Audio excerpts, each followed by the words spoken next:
Yeah. The human impulse to sort of force this sprawling, instantly complex historical legacy into like a neat binary pitch is, well, it's something we rarely examine. Right, yeah. Because, you look at any presidency and it's always this chaotic web of macroeconomic shifts and geopolitical butterfly effects and compromise legislation, obviously. Right. It's never clean. Right. But when we try to evaluate greatness, we immediately start looking for like the metaphorical X-ray. We want a clear image where we can point to a bright white line and say, there it is. That's the undeniable proof. Yeah, it's basically a cognitive shortcut. I mean, we crave quantification because the alternative is, sifting through a gray area that never actually resolves. Exactly. So when you're forced to synthesize four, or in this case, a projected extended timeline of political action, narrative efficiency really becomes the only way to communicate a legacy to people. You have to strip out all the friction of nuance. Which brings us directly to the artifact sitting in front of us today for this deep dive. Yeah. We are looking at a literal slide deck, like a PowerPoint presentation. A literal PowerPoint, yeah. Titled, quote, "Why Trump is Great President Ever in History, .pptx. It's quite the title. It is. And before we even look at the first data point here, we have to establish the ground rules for you, the listener, regarding how we're analyzing this. Right. This is crucial. Yeah, it is critical to state that we are looking objectively at the arguments presented in this specific source document. We are not taking a partisan stance, nor are we, endorsing these viewpoints. Absolutely not. We're just looking at the text. Right. Our goal is simply to convey and analyze the ideas, the data points, and the arguments exactly as they are laid out in the original source material so you can understand the case being made. We're treating this presentation as like a structural blueprint of a very specific worldview. And, a blueprint is really the right way to think about it because a slide deck is inherently designed to build an argument brick by brick. It's an exercise in persuasion through metrics. So the presentation we're analyzing today constructs its thesis across a highly deliberate sequence. It anchors itself first in domestic economic philosophy. Right, the money stuff first. Exactly. Then it argues for long-term institutional capture through the judiciary. From there, it isolates the mechanics of an outsider political persona before pushing that persona onto the global stage. Which gets pretty wild. It does. It traces a trajectory from a non-interventionist first term directly into the highly kinetic, intensely destructive U.S.-Iran war of early 2026. I'm struck by the sheer audacity of the format itself. It's not PowerPoint format. Yeah. I mean, we are accustomed to historical evaluation coming in the form of like dense academic volumes or meticulously footnoted biographies. Right. But this is formatted like a Silicon Valley startup pitching a Series B funding round. It really is. It is bullet points. It's hard statistics, carefully selected visual branding. It's designed to be digested forcefully. And as we dig into this, I invite you to trace how these isolated, curated data points are deployed to construct a much larger mythology of an outsider executive. Because it doesn't open with philosophy, right? It opens with the ledger. Yeah, it drops us straight into the engine room. The opening argument for this thesis of greatness focuses entirely on a highly specific set of macroeconomic outcomes. Right. The document points to the Tax Cuts and Jobs Act of 2017, explicitly emphasizing the dual reduction of, corporate and individual tax liabilities. Well, it doesn't just list the law, right? No, it instantly pairs it with the resulting metrics. Explosive growth in the S&P 500 during that first term, and an unemployment rate that plummeted to a roughly 50-year low of 3.5% prior to the COVID-19 pandemic. Wow. And critically, it binds these tax cuts to a massive reduction in federal regulations. Right. And the presentation is aggressively linking these two levers, the tax cuts and the deregulation, as a unified causal mechanism. Yeah. It's not just saying taxes were lower, and also, by the way, the stock market went up. The deck is drawing a straight line, arguing that removing the regulatory friction and injecting corporate capital directly manufactured that 3.5% unemployment rate. It's claiming direct causality. Yeah. And I look at this combination, and it makes me think about like high-performance automotive tuning. Oh, I like that analogy. Right, because if the U.S. economy is the race car, a traditional approach might be trying to improve the quality of the road or subsidize the passengers. But this presentation is arguing for a pure supply-side overhaul of the vehicle itself. So changing the mechanics. Exactly. The tax cuts act as a massive injection of high-octane fuel, right? Just increasing the raw combustible energy available to corporations. But fuel doesn't maximize top speed if the chassis is weighed down by, like, restrictive safety weights. With the regulatory framework being the safety weights in this analogy. Precisely. The deregulation is the process of stripping away the heavy paneling, the environmental or labor compliance drag. You map the engine to run hotter and faster. And the presentation points to that S&P 500 growth and the 3.5% unemployment as the terminal velocity of that specific tuning strategy. And this is where the document's reliance on supply-side theory becomes fascinatingly clear to anyone trying to understand conservative economic architecture. Yeah, break that down for us. Well, the fundamental premise of the supply-side argument is that lowering barriers to production, rather than directly subsidizing consumer demand, is the ultimate catalyst for broad economic health. So by emphasizing the Tax Cuts and Jobs Act alongside the deregulation, the slide deck is isolating the cost of capital and the cost of compliance. Making it cheaper to do business. Exactly. When you lower the corporate tax rate, you theoretically trigger repatriation of overseas cash and enable massive stock buybacks, which mechanically drives up that S&P 500 number the deck so proudly highlights. But, I have to push back a little on how clean that narrative is. Yeah. Because the deck presents this as a perfectly calibrated machine. You lower taxes, you cut regulations, and boom, you get 50-year low unemployment. But macroeconomics is incredibly reactive. Oh, totally. That 3.5% figure, which, to be fair, the document wisely notes was pre-pandemic, that existed in a highly specific global economic climate characterized by low interest rates and massive liquidity. Oh. I wonder if the presentation is kind of conflating a cyclical economic peak with structural policy genius. It's a very valid critique of the source's methodology, but from the perspective of the document's narrative, that distinction is completely irrelevant. Because it's just about the scoreboard. Exactly. The presentation is leveraging the ultimate scoreboard argument. It doesn't need to engage in a granular debate about the Federal Reserve's interest rate policy during those years. It merely points to the 50-year low. Because rhetorically, a half-century benchmark is devastatingly effective. It implies that decades of previous administrations, utilizing various economic models and facing different global climates, fundamentally failed to achieve the efficiency that this specific friction-reducing combination unlocked. Yeah, it's the sheer tangibility of the numbers. I mean, you can feel a soaring retirement account. You can point to a hiring boom. Yes. But the inherent vulnerability of relying on economic metrics to prove greatness is that the economy is deeply ephemeral. It changes constantly. Right. Tax codes are written in pencil. A new Congress comes in, the majorities flip, and suddenly your corporate tax rate is adjusted back up. Or an executive agency under a new director can rewrite an environmental compliance rule in a matter of months. So if your legacy is built purely on the S&P 500, you're kind of building on sand. Which is precisely why the architecture of the slide deck is so structurally sound. Okay, how so? Because it recognizes the ephemeral nature of economic data and immediately pivots to calcifying that legacy. It moves from the volatile, fluctuating world of economic output directly into the absolute unyielding bedrock of the American system. Oh, right. It shifts to the courts. And it does so with staggering numbers. Because the presentation doesn't just mention the judiciary in passing. It highlights the appointment of 3 Supreme Court justices, Neil Gorsuch, Brett Kavanaugh, and Amy Coney Barrett. Which is huge. Securing 3 seats on the High Court in a single term is a demographic and political anomaly. It alters constitutional jurisprudence for a generation. But here's a data point that actually got my attention more than the Supreme Court names. What's that? The deck explicitly brags about the appointment of over 200 federal judges. Yes. So we always hear about the Supreme Court. Why does a pitch deck aimed at a broad audience elevate the circuit and district court numbers to the same level of prestige as the Supreme Court?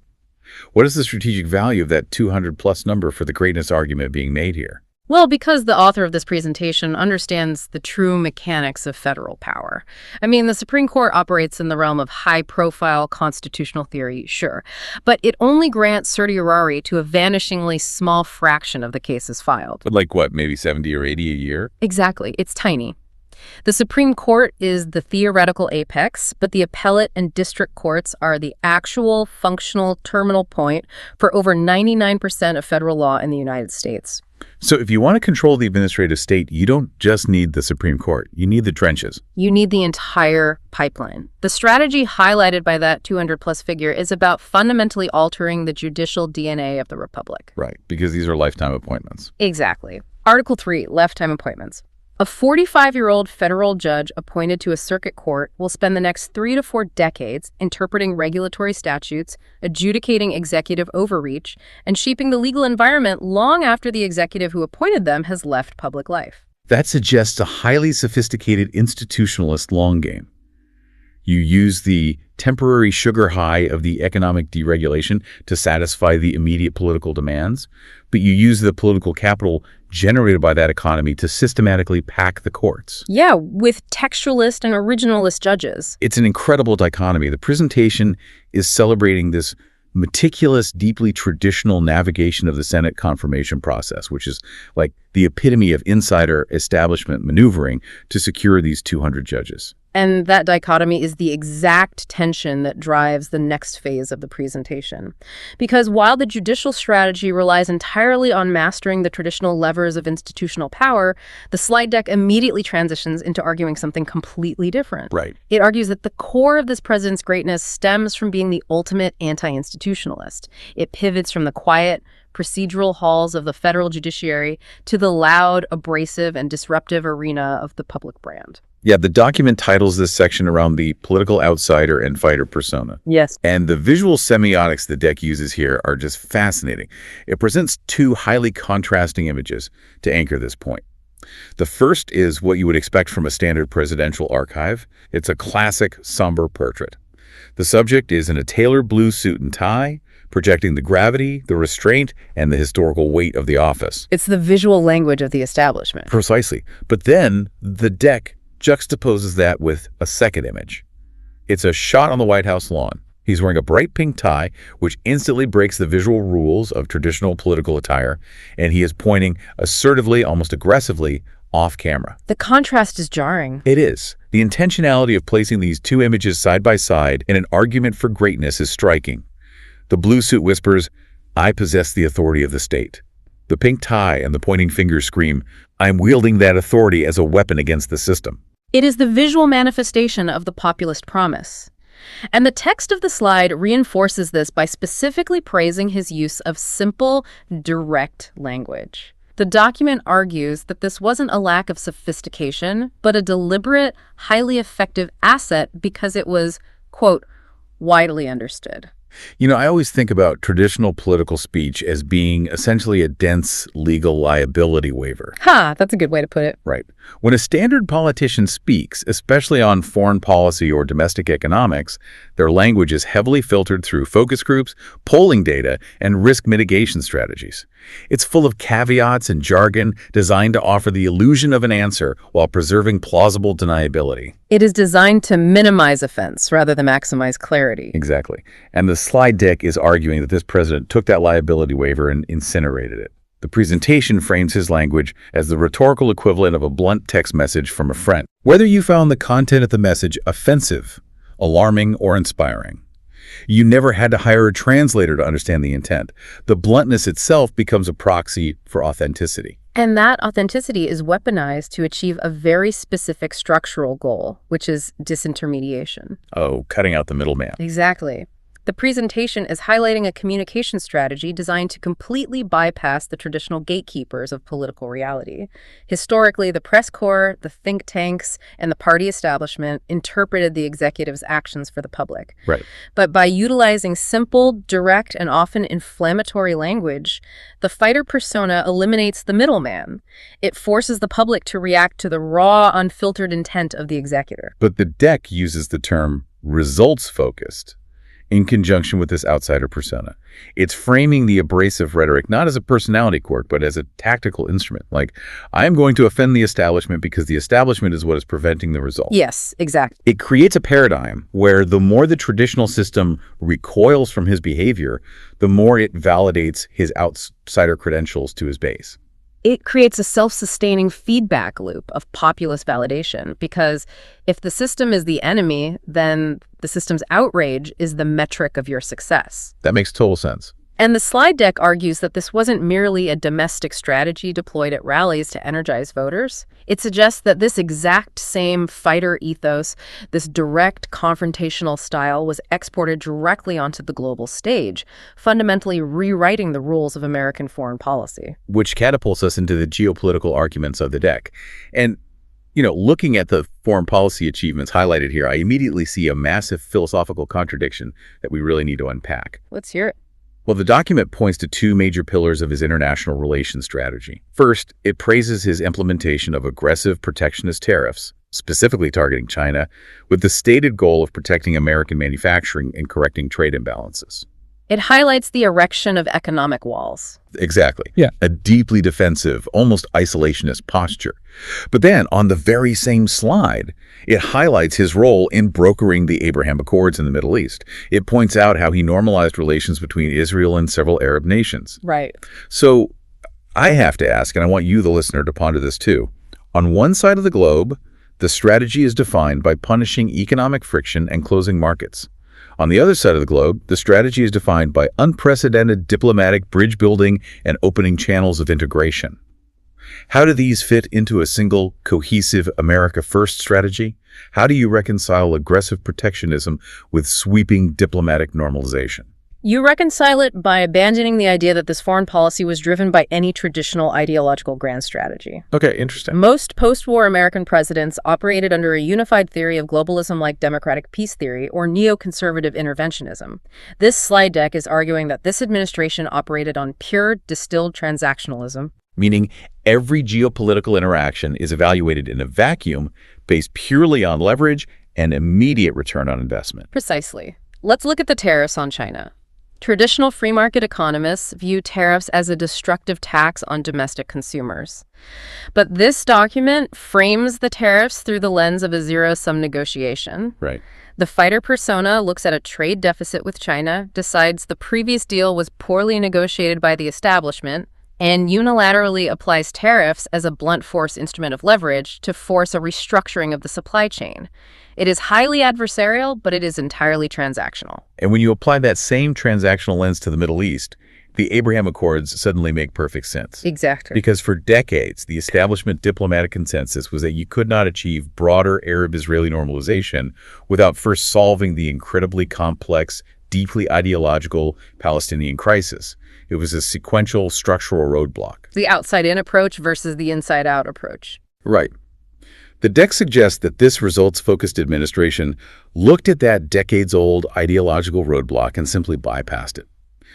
They identified that nations like the UAE and Bahrain shared a mutual, pragmatic security concern regarding Iran and shared deep economic incentives for tech integration with Israel. They ignored the grand ideological conflict. Yeah, they brokered bilateral transactional deals based on immediate mutual interests. It's the exact same deal-making philosophy used to apply the tariffs, just utilizing a different set of leverage points. It is the ultimate manifestation of the businessman entering the geopolitical arena.